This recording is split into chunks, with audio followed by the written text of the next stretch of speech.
विद्यार्थ्यांना शिकवत असताना शिक्षकसुद्धा स्वतः शिकत जातो हे मला आजच्या उपक्रमामधून जाणवले। सर्वांना नमस्कार। दिनांक 4 ऑक्टोबर 2025 रोजी विद्यार्थ्यांसोबत दप्तरमुक्त शनिवार अंतर्गत कविता करूया झटपट हा उपक्रम घेण्यात आला।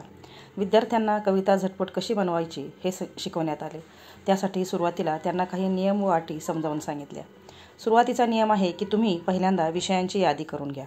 हे विषय तुमच्या आजूबाजूचे असावे, भोवतालचे असावे, जेणेकरून तुम्हाला कविता करताना त्या विषयातील माहिती असेल। त्यासाठी फळ्यावर दिलेले 10 विषय लिहून घेतले। सुरुवातीला पहिला विषय होता शाळा आणि तो विषय मीच त्यांना सुचवला, जेणेकरून पुढचे 9 विषय विद्यार्थ्यांनी सांगितले आणि ते त्यांच्यातर्फे मी लिहून घेतले।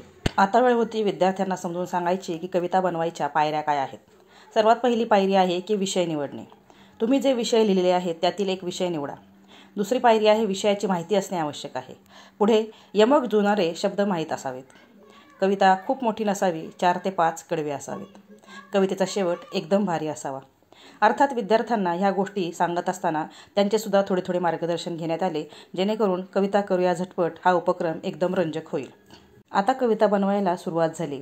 विद्यार्थ्यांकडून कवितेची पहिली ओळ काय असावी बरं हे जाणून घेतलं। खूप विद्यार्थ्यांनी खूप विविध वाक्य सांगितली, परंतु त्यांना हे समजावून सांगितलं की त्या ओळीचा शेवटचा जो शब्द असेल त्या शब्दाचे यमक जुळणारे शब्द आपल्याला लिहावे लागणार आहेत।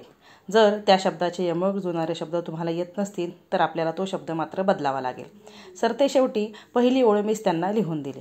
पहिली ओळ लिहून दिल्यानंतर त्या ओळीचा शेवटचा शब्द होता छान। मग काय, पटपट विद्यार्थ्यांनी छान या शब्दाशी यमक जुळणारे शब्द सांगितले आणि ते फळ्याच्या सर्वात वरच्या बाजूला मी लिहून टाकले। कविता बनवण्याचा उपक्रम खूप रंगात येऊ लागला होता। खूप विद्यार्थ्यांनी विविध यमक जुळणारे शब्द सांगितले। काहींनी चुकीचे सुद्धा सांगितले, परंतु नंतर त्यांना समजत गेले की यमक जुळणारे शब्द म्हणजे नक्की काय आहे ते। चला, कविता करूया झटपट या अंतर्गत विद्यार्थ्यांना यमक जुळणारे शब्द तरी समजले। कविता करूया झटपट या उपक्रमामध्ये इयत्ता 3री आणि 4थी तसेच 5वीच्या विद्यार्थ्यांनी सहभाग घेतला होता। त्यामुळे उपस्थित असणाऱ्या सर्व विद्यार्थ्यांपैकी खूप मुले वाक्य सांगत होते, परंतु त्यांना समजावून सांगावे लागले की आपल्याला आता प्रत्येक वाक्याच्या शेवटी, प्रत्येक ओळीच्या शेवटी वरील यमक जुळणारा एखादा शब्द येणं गरजेचं आहे। त्याचबरोबर ती ओळ अर्थपूर्ण सुद्धा व्हायला हवी। काही विद्यार्थ्यांना मी जे सांगत आहे ते समजत होते, परंतु अर्थात काहींना ते समजत नव्हते। परंतु यावर उपाय म्हणजे त्यांनी सतत सराव करणे हेच आहे। खूप विद्यार्थ्यांनी या उपक्रमामध्ये उत्स्फूर्त सहभाग घेतला आणि पटापट उत्तरे सांगितली। ज्यांना जमत नव्हतं त्यांना मात्र मार्गदर्शनाचा हात देणं गरजेचं होतं। ज्यांना समजलं त्यांच्या डोळ्यांमध्ये एक विशिष्ट चमक मला पाहायला मिळाली आणि चला, या विद्यार्थ्यांपैकी कमीत कमी 7 ते 8 विद्यार्थी तरी कविता झटपट करायला शिकतील हे मात्र मला जाणवले।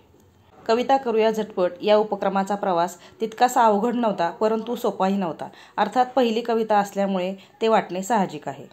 अशा प्रकारे मजल दर मजल करत आमची पहिली कविता शाळा ही पूर्ण झाली। ही कविता संपूर्णतः मुलांनी तयार केलेली आहे। यातील फक्त पहिलं वाक्य माझं आहे, परंतु ते माझं नाही, विद्यार्थ्यांचंच आहे असं मी मानेल। विद्यार्थ्यांनी केलेली ही पहिली कविता कायम स्वरूपात विद्यार्थ्यांच्या आणि माझ्याही आठवणीत राहावी म्हणून हा छोटासा व्हिडिओ तयार केला आहे। व्हिडिओ पाहिल्याबद्दल तुम्हा सर्वांचे खूप खूप आभार। धन्यवाद।